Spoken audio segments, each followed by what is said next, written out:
اماں نے جو تبدیلیاں نوٹ کی تھی وہ ناصر مرزا کے گوش گزار کر دی۔ ساری باتیں سن کر ناصر مرزا نے پوچھا، ایسا کب سے ہوا؟ میرا مطلب ہے یہ تبدیلی کب سے آئی ہے؟ 2-4 دن پہلے وہ سمندر پر گئے تھے، وہاں ایک رات رہے بھی، انہوں نے بتایا۔ ناصر مرزا حیران ہوا، کس کے ساتھ گیا تھا وہ سمندر پر؟ ورشا کے ساتھ، وہ خود لینے آئی تھی۔ اوہ! ناصر مرزا نے گہرا اور ٹھنڈا سانس لیا۔ اچھا اماں، آپ پریشان نہ ہوں، میں گھر آتا ہوں۔ وہ اٹھ جائے تو ٹھیک ہے، ورنہ میں خود ہی آ کر اٹھاتا ہوں۔ ٹھیک ہے، اماں نے ایک پراطمینان سانس لیا۔ ناصر مرزا سے بات کر کے انہیں خاصی تسلی ہو گئی تھی۔ ساحل عمر ایک اونچے پتھر پر کھڑا بھیگ رہا تھا۔ بارش بہت تیز تھی، اتنی تیز کہ چاروں طرف دھواں پھیلا ہوا تھا۔ پہاڑی علاقہ، قریب میں بہتا دریا، موسلا دھار بارش، تنہا بھیگتا ساحل۔ اچانک ساحل کا کسی نے ہاتھ پکڑا۔ یہ ایک نرم و ملائم ہاتھ تھا، لیکن اس ہاتھ میں گرفت سخت تھی۔ وہ اسے تیزی سے کھینچتی ہوئی ایک طرف لے جا رہی تھی۔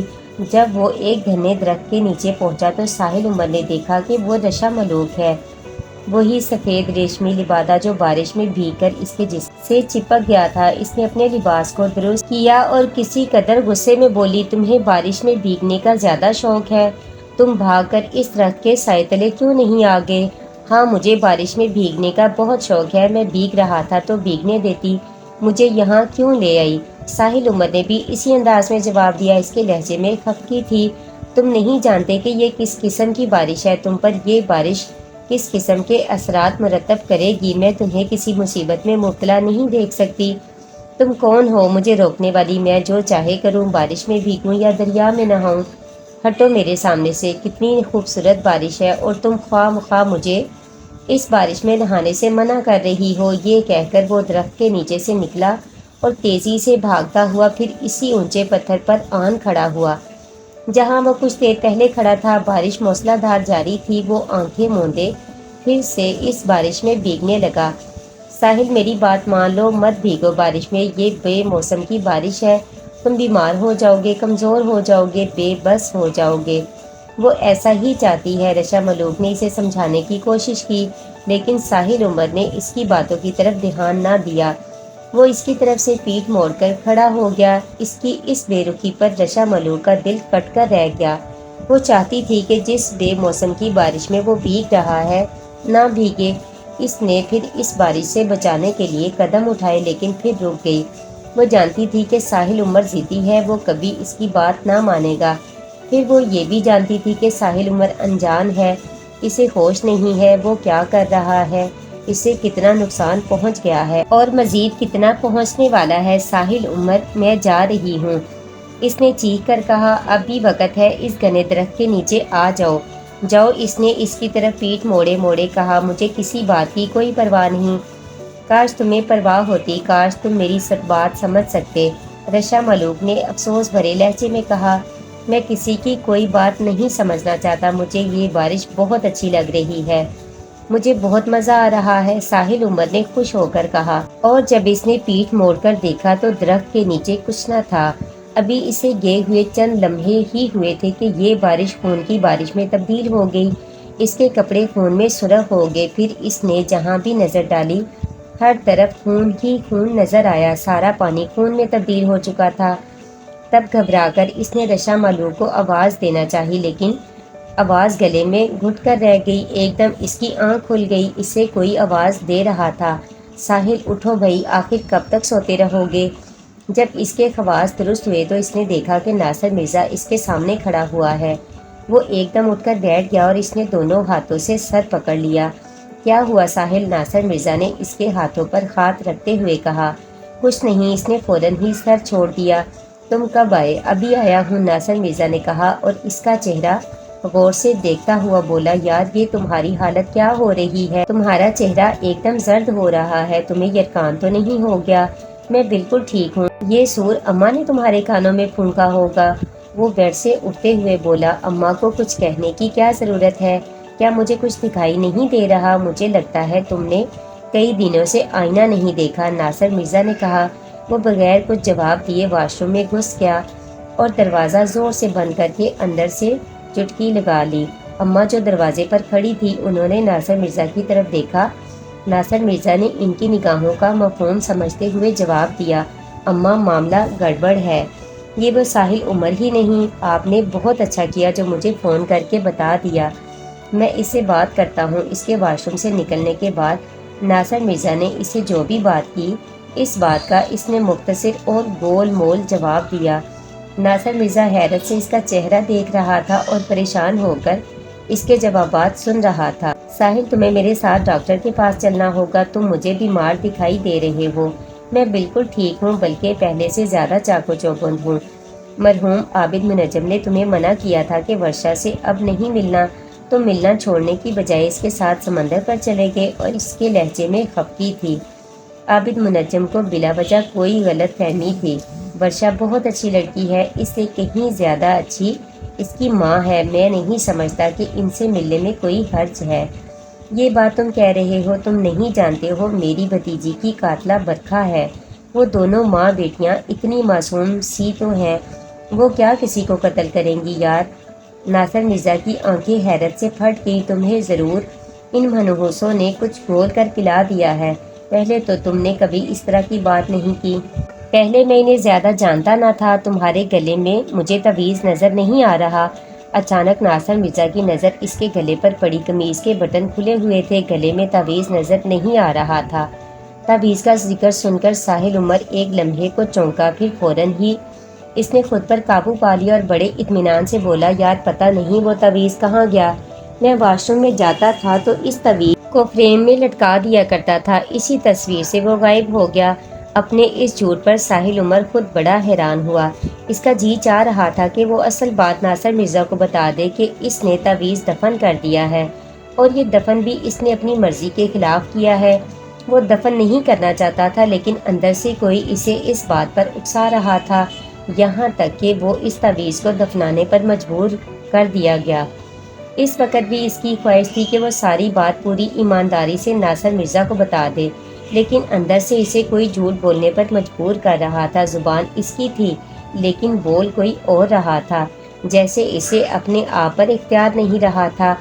ساحل، تمہیں کیا ہوا ہے؟ ناصر مرزا نے تشویش بھرے لہجے میں کہا۔ یہ بتاؤ، تمہارے ساتھ سمندر پر کون کون تھا؟ کیا وہاں برکھا بھی تھی؟ رات کو میں اور ورشا اکیلے تھے، البتہ صبح کو برکھا پہنچ گئی تھی، ساحل عمر نے بتایا۔ کیا تمہیں یقین ہے کہ وہ رات کو وہاں نہیں تھی؟